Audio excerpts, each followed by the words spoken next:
Good afternoon, everyone. Let's go ahead and get started. Thank you so much for being here today. I appreciate your taking your time out of your schedule to join us. Today, we have a special Tuesday version of our Wednesday webinar. We are going to talk with three very awesome guests from the National Weather Service. So for those of you that are new to this webinar, the Wednesday webinar series was established as part of the Chemical Stockpile Emergency Preparedness Program to provide public information officers and other communication-related fields with virtual opportunities to address topic-specific issues in quick one-hour monthly webinars. KYM plans to continue these valuable training efforts with monthly topics and featured speakers selected and scheduled accordingly to help provide attendees with real-world application to the following: planning and developing a process with clearly defined procedures to gather and provide accurate, timely, and accessible information on an event as it approaches or as it has occurred. I must say that the opinions expressed during this webinar are those of the participants and do not necessarily represent the official position of Kentucky Emergency Management or its staff.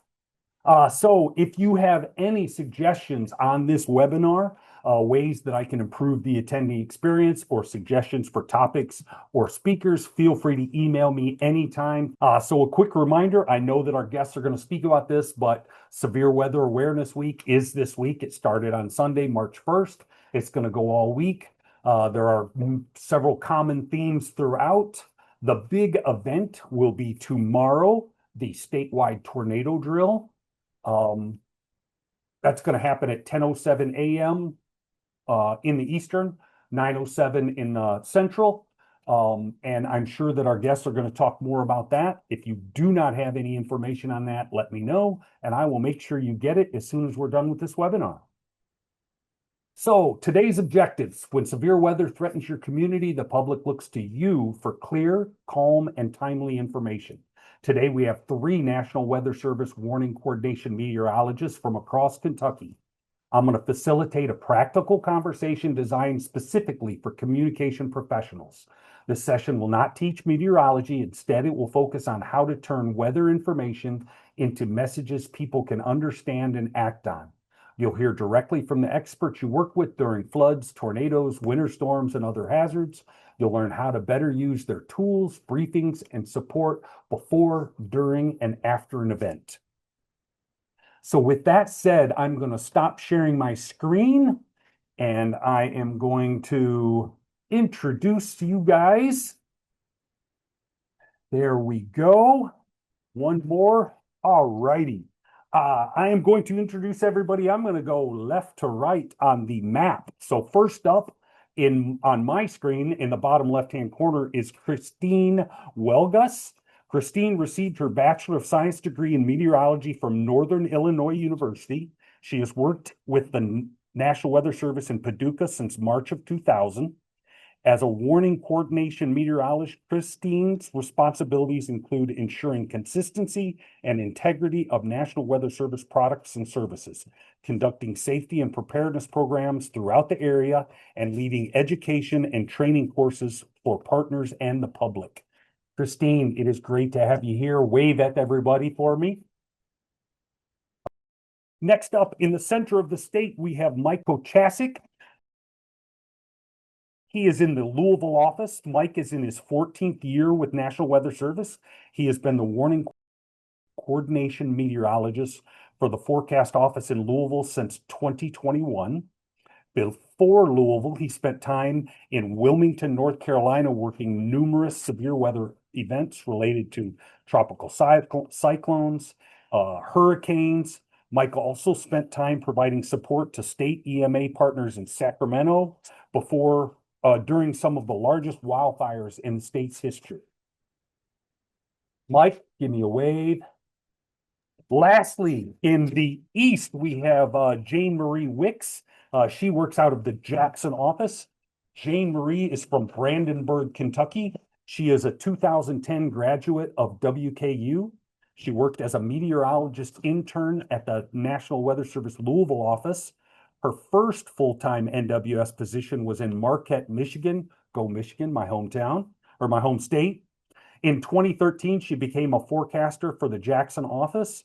She served two temporary detail stints as a forecaster for the Weather Prediction Center in Washington, D.C. in 2017 and 2018. And in 2021, she stepped into the role of warning coordination meteorologist serving 33 counties across eastern Kentucky. Guys, thank you so much. Everybody give them a round of applause. I appreciate you being here. At this point, let's just go around the room, say hello. If there's anything you want to add before we get started with the questions, we can. Christine, starting in the left of my map, I will ask you first. And anything I want to add? I think you covered it pretty well. Thanks for the introductions. Excellent. Thank you for being here. Mike from our Louisville office. Thanks for having us, and looking forward to the discussion today. Please ask. We're a friendly bunch. I will ditto that. These guys are great, so don't hesitate. If you got a question, ask them. And last but not least, Jane Marie in our Jackson office in Eastern Kentucky. Say hello. Yeah, thank you all for having me. I do apologize. I've been a little sick, so I'm getting my voice back. But at least you can hear me today, so that's good. Excellent, excellent. All right, as I said, if you have a question, you may raise your hand, unmute, ask the question. If you don't want to ask it, you can put it in chat. I will be monitoring it. Well, we're just going to kind of go around the room with several questions that I've got prepared. So I'm going to start with Christine. What weather information should PIOs check first each day during a potential threat? Well, David, one of the first things that come to mind when it comes to checking for potential threats is every Weather Service office issues what's called a DSS packet. It stands for Decision Support Services packet. And every office kind of has a different time frame of when they're going to issue those. But essentially, any kind of impactful weather, they can expect to see those. And so every Weather Service office has those pinned in the upper right-hand corner of each of their websites, where you can click on that. It's just a PDF. But a number of our partners are on email lists to receive those automatically when we issue them. And so all that these are a conglomeration of graphics that are put into a PDF that have information on what the hazards are, what the timing is, our confidence level, what we expect to happen, impacts, safety information. So it's all kind of bundled up into what we call a packet, but it's basically just a PDF. And so when those are issued, that is kind of our cue to say, hey, something's going on that you probably need to know about. And so that's something I would definitely watch for. So we have key messages that we put out in a product called the Area Forecast Discussion. Maybe give a raise of hand. How many of you actually read our area forecast discussions every day? They are issued by our forecasters twice a day, and sometimes they're updated as needed. But the very, very top of that product, the Area Forecast Discussion, is a bunch of key messages, which is kind of our way of saying, here's what you need to know. And so those are at the top of that AFD. We also issue graphics that go out to our website called Weather Stories. And those are located in the bottom left-hand corner of our website. And you can bookmark those and look at those every day. They're sent out several times a day, but at minimum twice a day. And those weather story graphics, just again, plain language, very simple, very easy to understand about what the weather is going to do and what the highlights of the weather for, let's say, the week. We forecast out 7 days. So there may not be anything going on, today or tomorrow, which, there is something going on this week, but maybe, on Friday is when the biggest threat for weather is going to be, and we'll highlight that. And so that's where you're going to find some information. And also we are on Facebook and we are on X. And so if you can follow us on one or both of those platforms, we're sending a lot of information out through those platforms as well. So that's a good place to look as well for information. We also do conference calls. And I think, David, you have a question on this a little bit later, so maybe we can delve into it a little bit later. But most offices conduct conference calls when the weather gets kind of hairy, and that will give you even more information on what's going on. So there are a lot of different ways to get information from us. And anytime I kind of do an introductory or welcome visit with a partner, I usually sit them down and I usually go through all of this information so they understand what's available to them and what it means. Excellent. Thank you. Thank you. So Mike, I saw that you put something into the chat. Can you tell us what that is? It's a little small for my eyes. Sure, certainly. There's a couple of things I threw in there in case we don't talk about it at some point today. But weather.gov/safety is a good place to get a lot of pre-canned weather hazard templates for things if you want to share them on social media or have some talking points about the hazards of weather and the different types of weather that could come your way. And then I also threw in there a contact sheet for the state of Kentucky. So depending on what entity you're with or county or jurisdiction, those are the 5 NWS offices that cover the state of Kentucky and the contact information for each one of us. I think 3 of us are at least on this call today, maybe more from the other offices as well. So that might be a handy reference. And then a tornado warning, just an example of what one would look like from the central Kentucky area for Louisville. They're very similar to how the other offices would issue one, but I'm sure we'll talk about that at some point today too. But just familiarizing yourself with what the warning contains so that you know where to look for the key information whenever the weather does actually happen, so that you're aware of the warnings and what they look like. Excellent. Thank you so much. So just for everybody to know, I will download everything that you guys put into chat and share it in a follow-up email along with the link. So that's a great idea, Mike. If you guys have anything you want me to share with them after the webinar, I will do that. So sticking with you, Mike, you mentioned a warning. So what are the key terms we must understand and how would you explain them in plain language?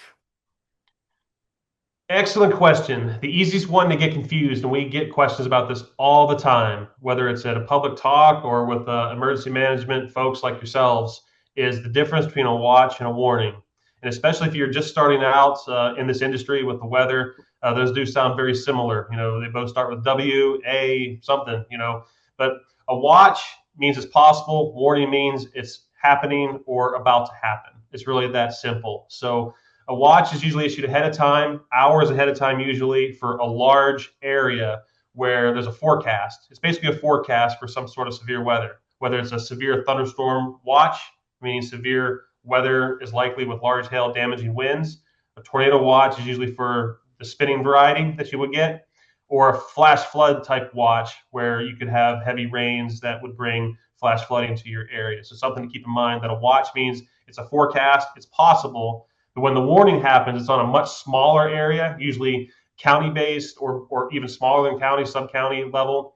And it's for a smaller duration of time as well that we're kind of watching that. That's the highest confidence that we are forecasting it's actually occurring there or about to happen in the warning phase. So watch is possible, warning is happening. Excellent. Excellent. Thank you. Christine or Jane, any other ones that you would like people to know about? And while I have it, if there's any terms from our audience, great time to throw that in chat and we can ask our friends here to explain them to us if you need that. David, I'd like to. Yeah, go ahead, Mary. I just put it in the chat at the same time. So, if there's anything you all have, just let us know. Go ahead, Christine. I was just going to talk about PDS, Jane Marie, because that doesn't happen very often. And sometimes it's not very well defined what PDS is. So there can be a PDS tornado watch, for example, and that just means it's a particularly dangerous situation. And we don't use those terms very often. And so if you ever see a PDS watch, that's what that means. And it just means it's supposed to be a heightened awareness that we are seeing, above normal chances for some pretty bad weather. Excellent. Thank you. All right, Jane, what part of your forecast products matter the most for local PIOs? I really think that's up to the PIO. If there's anything that that they need from us, please always reach out to us to help us give you better messaging for your communities. But the big things I think, like Christine talked about, is making sure you're aware of the forecast and aware of what's happening. So use those key messages that are located in our forecast discussions. For our office here in Eastern Kentucky, we also put our key messages on our Slack, on our chat channels as well. Safety preparedness messaging. Mike put a link in there. Always feel free to use that. That is open for anyone to use, share widely. Anytime we're expecting any type of severe weather, and all this week as we're prepping for Severe Weather Awareness Week, please feel free to use any of that messaging and share it with your social media and your emails as well. And then what is the impacts of the weather? I think a lot of people, we give them the weather forecast, but you need to know what is the impact for my community. And so we kind of thought, we were talking about it earlier. A lot of it is kind of comes down to your community. What are the impacts? What's the timing? What do I need to do? What do I need to share? Confidence levels. Sometimes like we might share something that like we're, especially in the winter season, if we have snow totals coming up and like we're trying to share how confident we are and if these totals are going to be changing or if they're going to be maybe more ice, more snow. And that might be helpful for you all, is to understand how confident we are in that forecast, or if we aren't confident and what changes might be made going down the line and how you might need to adjust. So I guess my question is for you all, like what parts of the forecast do you all need more, I guess, information on to help you all? Excellent. And Thank you, Jane. Go ahead, Mike. I was going to say, while you're thinking of the questions to ask for Jane Marie just hit on a point about forecasts and the latest updates. So I just shared in there a good site is weather.gov/forecast points. If you put in your location on the map or click on the map for your location, you can get all kinds of timing information, amounts for snow, rain, wind information. It's all there on that site, which is very good. So just wanted to throw that out there. Yeah, I The will only say thing that that is, site doesn't do is, does it put the warnings on there, Mike, or just the forecast? I don't know that for certain. I believe warnings were on there, but Okay. But yeah, that is a great resource. I will timing. echo that. That is a great resource. My girlfriend had to travel to Indianapolis this week, and I pulled that website up to see when the weather was expected to hit, and it was great. I do have a question from the chat. So it Sure. asks, do each regional National Weather Service office issue their own forecasts and decision-making PDFs, or have their own websites, or what URLs should they follow Yeah, for each region? that's a great question. So yes, we are broken into 122 different offices across the U.S. It does not really make sense with geographical borders. So Paducah actually covers 4 states. I think is that right? Yeah. Eastern Kentucky, we only cover Southeast Kentucky, and then Louisville covers actually part of Southern Indiana as well. And each website goes with each office. So as Christine put in there, if you just go to weather.gov, that is the national page, and then you literally click on your region of the state, and it'll take you to the right office. Each office will be issuing their own forecast, their own warnings, their own social media content, and so on. So we can get you links to all of our websites as well as all of our social media as well. We can put that in there. But yes, we do it by office. We also do work, for instance, if we have like a big severe weather event that's coming through the state, Louisville will work with the host state. It's kind of like a one product for the host state. So like you might see a briefing package that's just for Eastern Kentucky. You also might see one for the entire state as well. But we'll work together, especially when we have big events coming in, to make sure we have clear messaging across the host state. But yes, we are broken up into each weather service has its own kind of defined forecast staff and products that they send out. And to add to what Jane Marie just said, I believe the state compiles through the Commonwealth Severe Weather Analysis emails all the different areas of the state, and they put it into one coherent product and send it out to folks. So if you're not currently getting that from the state operations floor, you may want to reach out and get signed up to that list. If you would like to get emails directly from the National Weather Service for your specific area or region, please reach out to one of us or that contact map that I shared in the chat. That's your contact for your area. So just please reach out and we'll add you to that list. Excellent. Excellent. Thank you, Mike. And I will, after the webinar, I will share, I have a one-page document that has all of your websites, all of your Twitter, and all of your Facebook sites. So I can share that all in one and they can get that. So Christine, so when a watch or a warning is issued, what's the first message you want the public to hear from the local officials? Well, I think the most important thing is when the watch is issued, because that is kind of the first step in knowing that something hazardous, as far as hazardous weather is concerned, is going to be in the offing. And so during a watch or leading up to a watch, that's when most of our communication should be ongoing. So preparedness, what the expectation, what the impacts are going to be, what actions should they be taking. And so this is kind of our prep time when you issue that tornado watch or a severe thunderstorm watch, for example. That is a time, I think, for a PIO to say, okay, folks, the Weather Service is concerned about severe weather over the next few hours or whatever it is for these areas. Because in a watch, as Mike mentioned, it's for, pretty good geographical areas, usually a large geographical area, and the watch is in effect for a long period of time, several hours at a time. So this is a great time to get the public prepared. Know what their protocols are going to be. What are their plans going to be if a warning was going to be issued? Do they know where their shelters are? Try to figure out, again, what are their plans? That's the biggest thing I think during a watch, because when the warning is issued, the PIO should just be relaying, hey, there's a warning issued. Put your plans in place. Take cover now. There's really not a whole lot I can think of aside from just letting them know that a warning has been issued for these specific areas. I think that's important for them to know. And one thing that I always bring to light, because everywhere I go over all these years, it's surprising to me how many people do not realize what a severe thunderstorm actually is. And so when we issue a severe thunderstorm watch or a severe thunderstorm warning, there are certain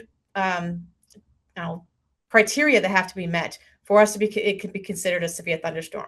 So I'd love to put a poll out there, David, to see what do you guys think a severe thunderstorm really is? If you were to define what a severe thunderstorm is, if you guys can put in the chat what you think defines a severe thunderstorm, I kind of be curious to see.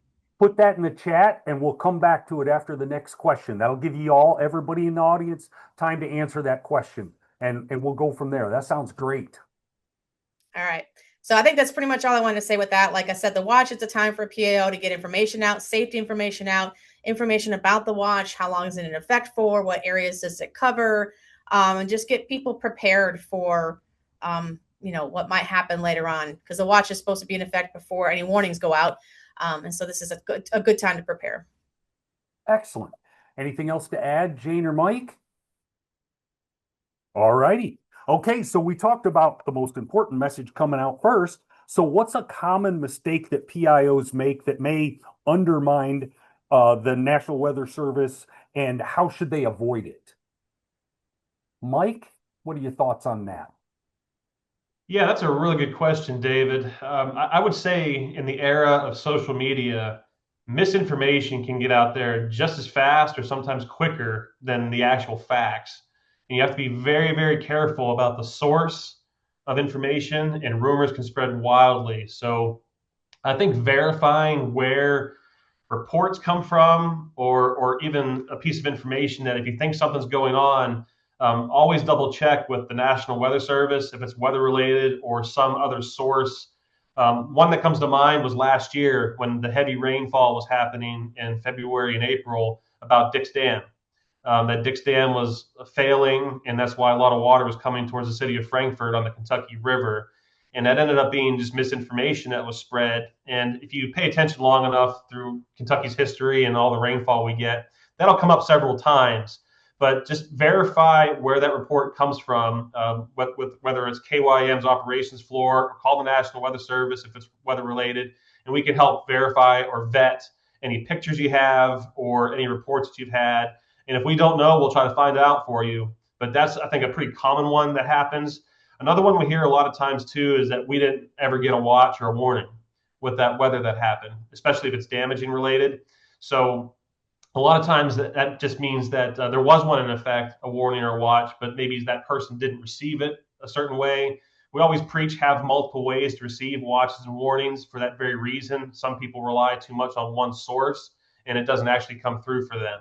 So I think verifying before you have potential false information, or if there's some sort of information out there that seems like it could be combative or conflictive, please reach out and we'll try to make sure that it's either real or we can tell you where to get the real facts. Excellent. Excellent. Thank you. All right. I have a question. I've got a couple questions from the chat, but we were talking about warnings and watches. Now, John Bobel asks, where do advisories fit into the priority of watches and warnings? Are they less important than a watch or different? Do you want me to take it, Mike, or you want? Go ahead, Jamie. What do you think? Yeah, so whenever we issue a watch, it typically we issue a watch. It means we have 50% confidence that the ingredients are going to be there to cause a warning to take place. But that's 50%. There's another 50% that says it might not happen. Whenever it comes time to make a decision if it's a warning or an advisory, the difference really is in the impact. So for instance, in a severe weather event, you might have a watch out and you might get no storms. That's ideal. You might have a watch out and you might get a storm that is sub-severe. So it's basically not causing any damage. It's causing a hindrance, or it's causing an annoyance, but it's not really causing life-threatening weather. So at that point, we'll issue an advisory. It's basically sub-severe. And then once we do have a storm that is severe limits, which I'm not going to give you what that is because you're putting that into the chat right now. But once we do hit severe limits where it is a threat to life and property, that is when we're going to be issuing that warning. So an advisory is basically saying it's going to be causing an interference to your everyday life, but it's not going to be causing a threat to life and property unless you seek it. So same thing in winter weather. We might have a winter storm warning. We have to have at least 4 inches of snow in 48 hours to get a winter storm warning. But if we have maybe 2 inches of snow and it's during a morning commute where it could be causing impacts, we're probably going to be issuing an advisory because it's going to cause impacts, but it's not causing maybe a threat to life and property at that point. So yeah, it's kind of a sub tier below the warning, but still something you need to be watching out for, because if you aren't paying attention or if you aren't heeding the advice in that advisory, you could put yourself in danger. Excellent. Thank you. Kind of a follow-up on that question. Do you guys issue the watches and the warnings? Yes. So we will work with the Storm Prediction Center in Norman, Oklahoma for any severe watches. That's usually coordinated between the offices and the Storm Prediction Center. In the wintertime, we will work amongst the offices as well, and sometimes also with the Weather Prediction Center. But that is coordinated within the office, and then we send out the watches. And then any warnings, advisories, or anything beyond that is up to the local office. We also sometimes will see things that go across our boundaries. So it will go from Western Kentucky, Central Kentucky, and Eastern Kentucky, and in which case we are usually chatting in between so that we have kind of a congealed warning that goes across. Sometimes you'll kind of see like a weird cutoff, but we try to keep it conformed across the entire boundary as it goes across so that we're keeping a clear message. But yeah, we will talk amongst offices, but it's issued by office.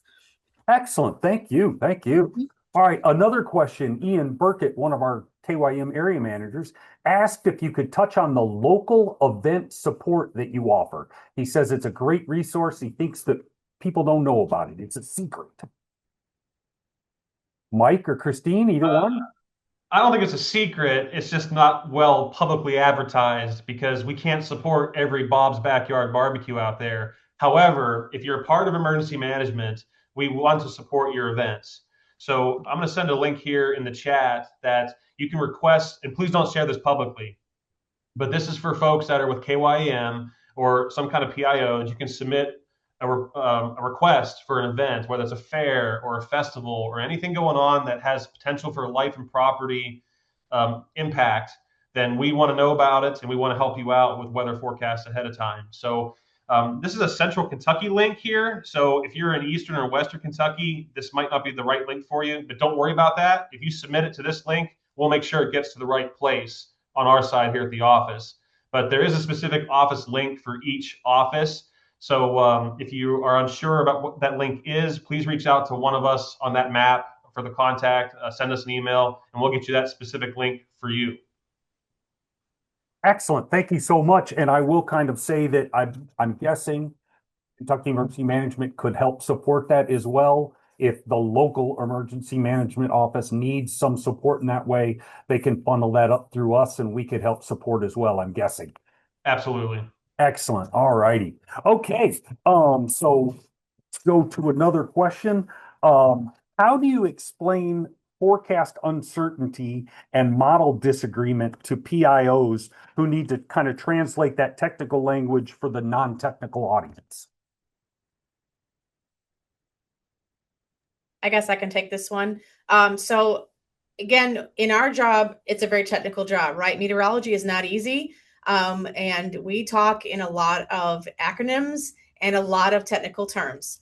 And so we realized that obviously that's not going to fly with the general public. And so even our area forecast discussions, when I first got into the Weather Service 26 years ago, we were writing them in all caps in shorthand using very technical meteorological terms, okay, where pretty much nobody understood it unless you were a meteorologist. Well, we transitioned now to where we are really mixed case. So we're not yelling at you anymore, and we're not using shorthand. We're spelling everything out. And we're also not really trying to trip people up with all the meteorological terms. Now, it's still meteorology. We still have to use certain terms to explain what's going on, but it's written in a way that hopefully somebody that is reading them all the time could have an understanding of what we're actually trying to say. Because in those area forecast discussions, we're describing to you why the weather is forecast the way it is, our confidence level. There may be something that's written in the area forecast discussion that you won't find anywhere else. In fact, I know that there's been cases like that where we're not really messaging, let's say, severe weather probabilities in our public facing products, such as the weather stories and things like that. But there might be a couple sentences in there where the forecast is like, hey, I'm really getting concerned about the weather forecast for next Tuesday or whatever it is, where that is very like almost like insider information. Then unless you read the area forecast discussion, it may be lost. And so we really have tried to break down the barriers with those meteorological terms, especially when you look at things such as the weather story and the DSS packet, especially. Our job is to make your life simple by taking something that's a highly complex, highly advanced level meteorology and try to put it into terms where you understand it. Sometimes that's not possible. So there may be sometimes you see something like, what are they really trying to say? And that's when you reach out to one of us. That's our job as a warning coordination meteorologist, is to be that liaison to the outside world, okay, and make it so that you can understand it. Maybe we can make changes, and I can go out on the floor right here and say, hey, guys, this isn't working. We should come up with something else. But we're really into simplistic, somebody with even a 7th grade education can understand what their threat levels are, what their impacts may be, and what to expect, because that is our job as communicators of that information. So that is something that probably over the last decade, we've been working really hard. And if I have any of my local guys on here watching today, they can tell us, has it been a little easier to understand? So I think we've already been going through that process and making our messaging as simple to understand and breaking things down as easy as we can. Jane Marie or Mike, you have anything else to add on that? You good? Nothing. That Excellent. was a stellar answer, Christine. Thank you. That was great. Yes. And I will echo, those DSS packages are awesome. For anybody that follows KYM social media, that's all of the weather stuff comes right from that packet. I don't have to go anywhere else for it. I get each of their packets every morning, and it's great information with good information for the public, graphics, what to do, preparedness tips, safety tips. They are amazing. I love them. So that's great. So I have another question from the audience, if somebody would like to ask it. So if you could ask a PIO to act in specific ways before, during, and after event that you think would be the most helpful from your point of view, what would you ask the PIO to do? I answered it a little bit on there, but like we have been saying, we try to get the messaging out as concise and as clear as we possibly can. So if there's anything that you need us to help you with to get that message out better, let us know. But I think from your all's perspective, to just be calm, clear, and concise, get the info out, get it out in a timely manner, and just be calm about it. Because if you're freaking out, everyone else is going to start freaking out. If you're embellishing and you're like, this is the worst thing ever, everyone's going to start freaking out. So just make sure you have the facts, make sure you're compiling it and sending it out in a clear, concise, simple manner so that everyone can understand it. It has the information that they need. And if you ever do need help with that, just let us know. But we have had times, and I think Mike said this, if you put something on social media and you're embellishing it, or if you are exaggerating it, or if you put some out, so the wrong information out, it's hard to take that back. So just try to stick with the facts as much as you can, and with the knowledge you have, and try to use credible sources. Well, since it was asked, I have one. That's a wish list item for you all. Reports. Damaging wind or hail or tornado reports are so key during and after what we do for different reasons, but especially during, because if you tell us in good lead time on something that happened in your county, we can incorporate that into our next warning for upstream people to know hey, this isn't just a radar indicated situation anymore. This actually occurred and it's heading your way. And that can save countless lives if we know that information ahead of time. So if you're getting reports or you're seeing reports on Facebook or X or anywhere else, don't always assume the Weather Service knew about that, because a lot of times we don't. If you can package that up or let us know in real time what that is tremendously helpful. And speaking of which, I'm going to put another chat. I'm sorry, I'm blowing you guys all up with chats here, but here's another chat for Slack on how to sign up. So as a PIO, you are eligible for the private chat that goes on behind the scenes between TV meteorologists, the National Weather Service, and emergency management personnel like yourselves. And this is a great place to upload a picture or tell us a report that you've received. That way we all can benefit from that same information all in one place. But reports are huge. Yeah, I'm piggybacking off that, Mike, because that's huge. Like, we're at the office here, we're looking at radars, we're getting messages in, but we are not on the ground. You all are being impacted by those storms. You all are our ground truth. So just by us having this meeting, by gaining the credibility, we know that you all are going to be a credible source. Just anytime that you can send that to us to help us get ground truth, because that's the one thing that we have trouble getting a lot of times and lacking in real time. So that is huge. So thank you, Mike, for that. And to And it kind of piggyback, leads into another question that Marilyn asked about what maybe interruptions we might get. We don't necessarily need to know about everyone's pea-size hail reports. We get lots of pea-size hail reports, and hey, they're really cool pictures, and I like hail. That's really neat stuff.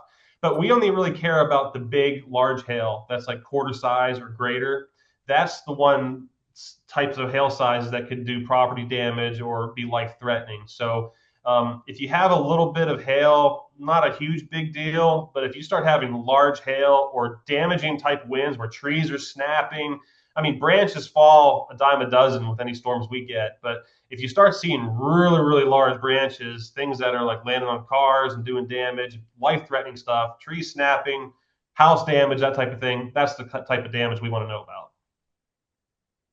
and if you're interested in wanting to learn more about the program, we actually, each one of us, all the offices that serve Kentucky have spotter training classes. And those are ongoing right now for some of our offices. I know I have a number in Kentucky that are going on this month.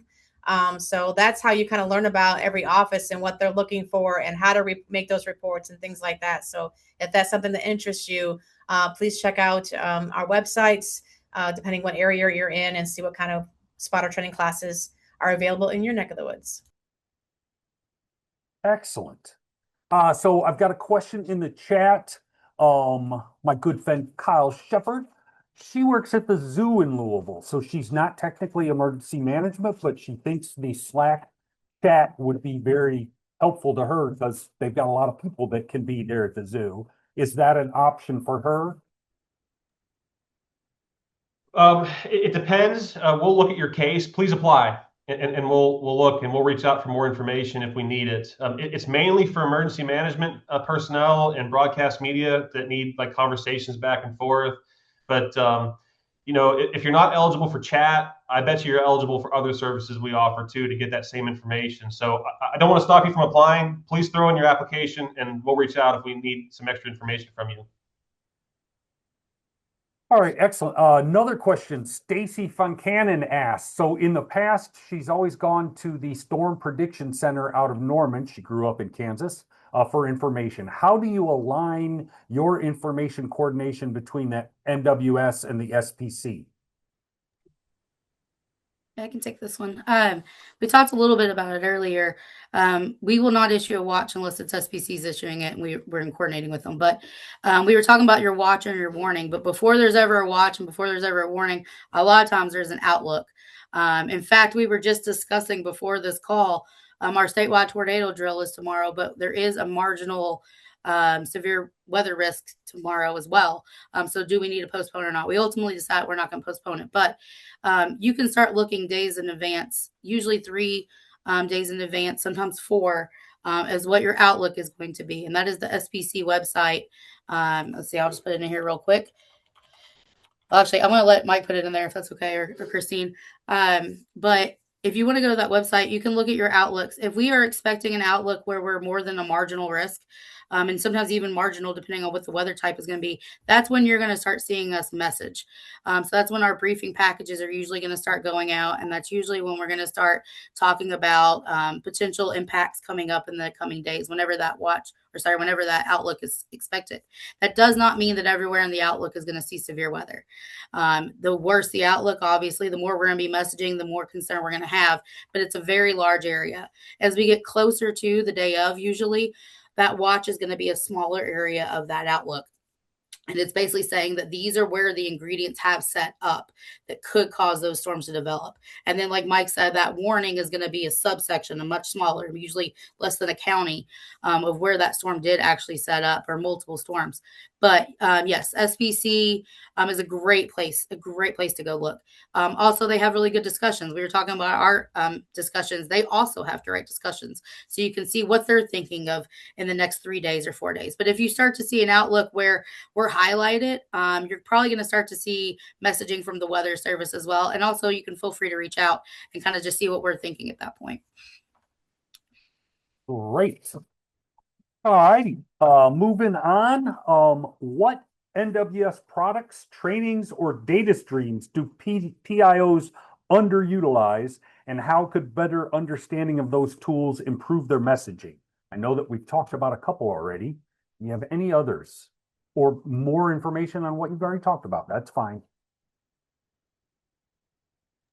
I can talk about this a little bit. So, well, for instance, just this week is Severe Weather Awareness and Preparedness Week for Kentucky. So I know from my office, and I know Jay Marie and Mike and the other offices that serve Kentucky are sending out graphics and are doing things. I just did 2 interviews today for local radio stations. So we're using this week to promote severe weather safety and awareness and preparedness.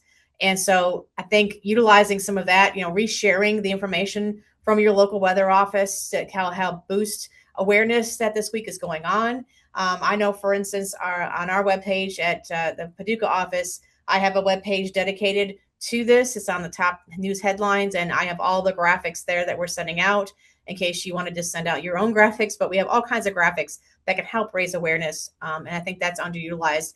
And even using these graphics and saving them, download them to a folder, and then the next time we have, let's say, a tornado watch that's issued, you can go back into your little repository of graphics and send something out to remind people what the difference is between a watch and a warning, or preparedness on where to go when the tornado warning is issued. So you can use these at your disposal to help spread the word.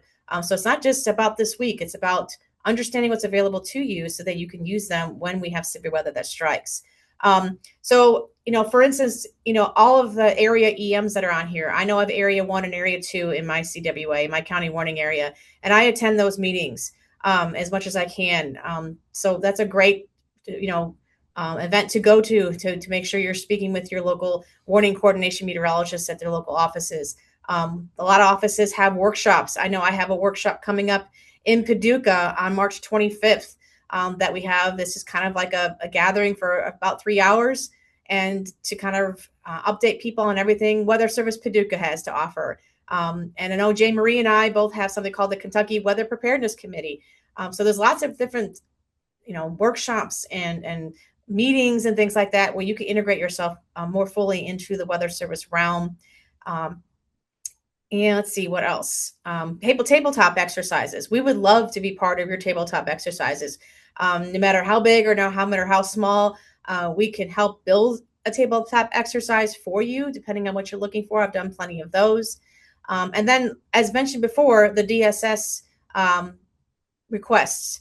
If you have an event, you have a rodeo, you have a state fair, you have something going on, if it's a really large event, and at least in our area, we can be on site with you. But a lot of our decision support services are remote, which means that you fill out that form and you have something going on and we'll watch over that event. I think that's underutilized, especially in West Kentucky where I'm located. And that could be utilized more. We could be helping you out more so you don't have to worry about the weather. What else am I missing, Jay Marie and Mike? I think you touched on a lot of it. We did talk a lot about our forecasts and our key messages and all that stuff we talked about over and over. it's never to be underutilized. Always, if you can look at that AFT, if you can understand the forecast, being aware is never, never a bad thing to be. So just being more weather aware, just having more resources. We don't have a weather app. We can talk about that later. We don't have a weather app, but our website is full of plethora of information. If you dig down deep enough, you can find exactly what you need. So use our websites as much as you need. But like she said, we are out in the community. Our job is to be out with you all, to be partners with you all, to build relationships with you all. We will come to your meetings. We will help with your meetings. We will invite you to our meetings. Just build that relationship. And I don't think a lot of people realize we are a public service. We are federally funded, which means that you pay for us. So if you ever want to come do a tour of our office just to understand what we do, how we do it, and see us do it, by all means, just feel free to get hold of us in that contact thing that Mike sent, and we will be happy to set up a tour.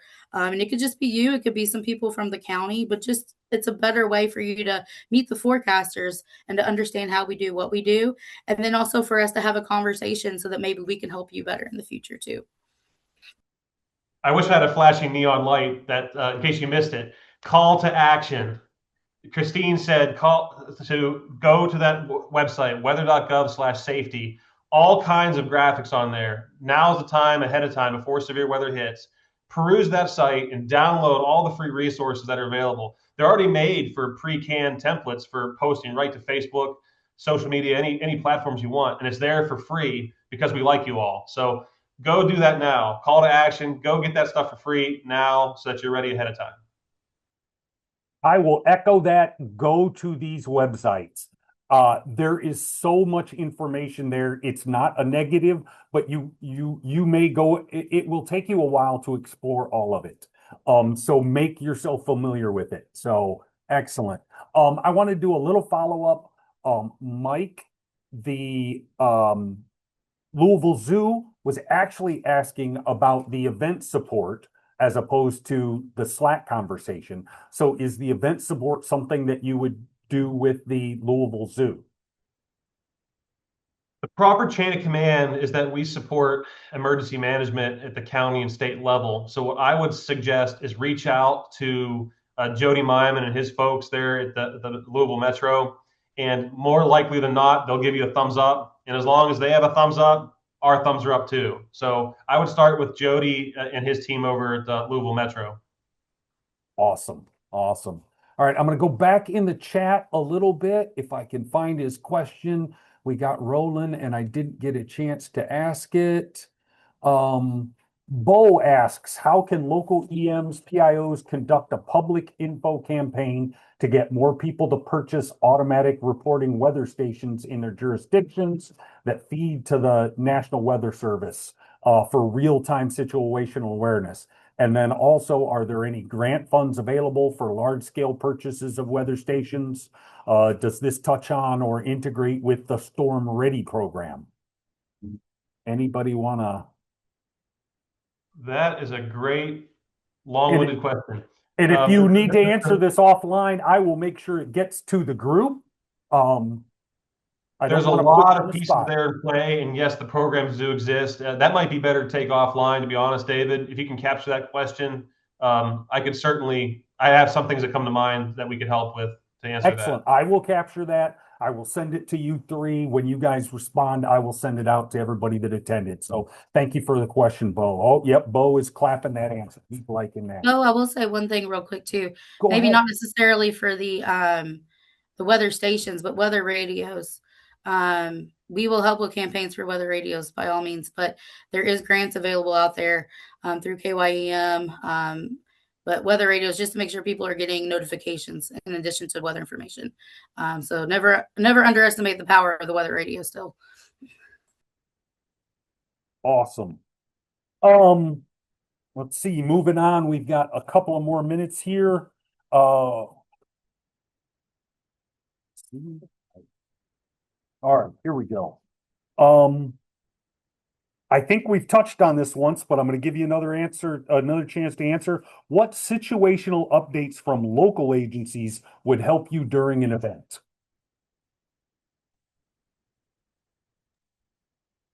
I can take it, and I guess anybody can chime in if they like. But I think we did touch on it. Mike said ground truth, and so did Christine. Ground truth, damage reports, any type of weather information, what's going on in your area. So is you're getting the information out ahead of time, but then as the event's actually ongoing, during the event, it would be helpful to get some information back as to what's actually happening in community. Real-time reporting is great, even if it's after the event. Maybe you didn't find the trees down or people didn't report things until after the event. Please still get us that information. We cannot issue warnings just willy-nilly. We're going to issue a warning for life-saving purposes, and that means that there probably is going to be damage. And so we kind of have to have like a fact check afterwards. Basically, we kind of have to make sure that if we're issuing a warning that we actually did have results from that. And so you getting us ground truth actually helps us to verify that warning, but it also just helps us to know how that storm did. It helps us to get better warnings out ahead. Like Mike said, if we know what's going on in your county, that could help the next county down from you. So those reports are always very, very useful. And ground truth. And like we said, the spotter training, it's a little bit different in each area, but I think it's 2 hours to 3 hours. And it's just a very good way to get a baseline of what we're looking for, the science of it, and how to report what you're looking for. I highly recommend it. Ours, we just do it online. I think Mike does virtual. Is that right? And then Christine does virtual and in person. But Right. if you're interested in that, the ground truth is the biggest thing, but just knowing what to send us, that spotter training really helps to kind of understand that. But yeah, if there's anybody wants to keep commenting on that, Christine or Mike. All right, I have another good question from the audience. Stacy asks, so she says the conversation about Tornado Alley moving further east has been rampant since the Somerset and London tornado. What other ways can PIOs help support your mission to educate the general public? What can we do for you? I'll take a stab first here. Here in Kentucky, the tornado seasons are getting longer and more frequent outside of even the traditional storm season of like spring and summer. I mean, when you look at Mayfield, that happens in December, and the other tornadoes associated with that system. I mean, it's we got to be prepared. We're definitely in a time period of seeing more and more tornadoes happening outside of seasonal norms and outside of traditional location norms too. I'm going to put a chat here in the a link here in the chat that has a paper, a scientific paper. There's a lot of decent maps in there that you can kind of check out on some of the frequency of kind of demonstrating that maybe it's picking up more in what we'd call Dixie Alley, kind of in the southeast part of the country. And that would probably include Tennessee and Kentucky as well, and maybe occurring less frequently out in the traditional tornado alley states. It's kind of hard to tell, and it depends on the time period of interest that you use for studies, but that might be a place for you to kind of check out if you're interested in kind of taking a deeper dive. Great. Anything to add, Jane or Christine? Is it Well, safe to say tornadoes can happen anytime during the year? Right. When you look at statistics, at least for the western part of the state of Kentucky, there was a number of years where December sat at maybe less than a dozen tornadoes since 1995, which is when our office was built. And, when did we have the worst tornado in recent history? It was in December. So you just never know what's going to happen. But there was some new data coming out from SPC that I've been looking at, the climatology. And, I get that question all the time, is tornado alley shifting? And it's just like, when you have some big tornado go through, that's the first thing on people's minds. And when you look at statistically, over the whole CONUS, and look at from like 1955 through like last year, and you look at all tornadoes, there's really no shift. But what I have noticed is that when you look at stronger tornadoes, like say EF3 to EF4s, I'm looking at it right now, you look at from 1955 to 2024, that peak of that, if you look at the highest percentage of that, it's over Oklahoma and then over eastern Arkansas, kind of lifting north into far southeast Missouri, far the southern tip of Illinois, and then West Kentucky, but then peaking down in the deep south and northern Mississippi, northern Alabama. And then you look at just for the last 30 years or so, from like 1994 to 2024, it's basically right over, the highest percentages are over our CWA. So we cover southeast Missouri, southern Illinois, southwest Indiana, and West Kentucky. And then that goes all the way down into the deep south. So if you're in Western Kentucky, maybe bleeding over into Mike's area, into the central part of Kentucky, there are higher probabilities for us to see stronger tornadoes.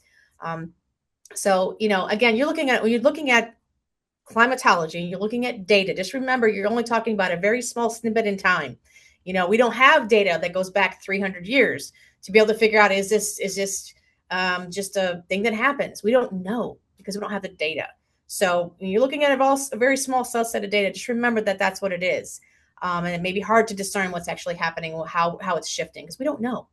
But when you look at just the last 30 years, that is kind of concerning a little bit on the number of strong tornadoes that we've had, at least in the western part of the state. I'm also going to echo for flooding too. Here in the east side of the state, it's not uncommon we see flooding, and I'm sure it has flooded for hundreds and hundreds of years that we don't know about. But when you're affecting people and you're having very large scale floods that happen very close to one another, it gets a lot of attention, and people start wondering, is this going to be happening more frequently? And yes, it has been happening more, and it has been happening frequently. But again, it's a small data set that we have, but it doesn't lessen the impacts at all. We still have to know that it's going to happen, and it's going to happen again. And you're going to have to prepare for it. You're going to have to understand how to better be resilient during it. And so just knowing that it has happened means it can happen. And so that will detect, if I can talk, I can't talk, that will dictate your messaging right there, because plan for what could happen. Hope for the best, but it could happen. So using any type of resource we have, if we can help you with a tabletop. In fact, here's a crazy statistic on this one. We actually did a tabletop with Pike County in 2024, I do believe, about the Tug Fork. And we recreated a river flooding as if it had flooded back in 1977. I could be wrong on that year. And we went through as like worst case scenario, worst flooding they could possibly have. The following year, less than 1 year later, they had a flood 2 inches different from what we had put in that tabletop. And there were so many people that had attended that tabletop. It was a huge success, and it helped because whenever we actually had the flooding, they knew how to respond. So plan as if the worst could happen, because it could. But like Christine said, as far as trends and things, it's hard to tell in a short period of time. But it really, what comes down to is, could it affect me? And if it could, plan for it. Great points, Jane Marie. Excellent. Yes, wonderful. All right, folks, I have 12:59, so I have a couple of announcements, so please don't go anywhere. If you still have a question, feel free to put it in the chat. I will capture all of these and I will send them out to you guys so that you can answer any one that I may have missed, because there was a lot of chat today, which is awesome. So I am going to share my screen and go through a couple of announcements. And I do want to thank you so much for doing this. This has been just wonderful. And I think everybody's going to has really enjoyed it.